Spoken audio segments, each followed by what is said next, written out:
পালং পুরি রেসিপি নিয়ে হাজির হয়ে গেলাম। তার জন্য আমি কয়েকটা পালং শাক টুকরো টুকরো করে ছুরির সাহায্যে কেটে নেব। একটা পাত্রে জল দিয়ে পালং শাকের কাটা টুকরোগুলো আর সাথে একটা কাঁচা লঙ্কা দুফালা করে ভালো করে জল ঝরিয়ে শিলপাটায় বেটে নেব। বাটা হয়ে গেছে, এবার একটা ছাঁকনির সাহায্যে একটা বাটিতে রসগুলো বের করে নেব।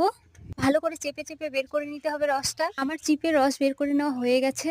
আদা স্বাদ মতো লবণ দিয়ে উপরে সর্ষের তেল ছড়িয়ে ভালো করে ময়ান দিয়ে পালং শাকের রসটা দিয়ে ভালো করে ডটা তৈরি করে নেব।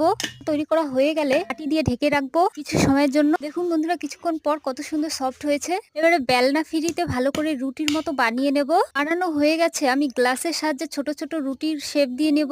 কত সুন্দর লাগছে। শিষ্ট ময়দা দিয়েও আমি রুটি বানিয়ে নেব।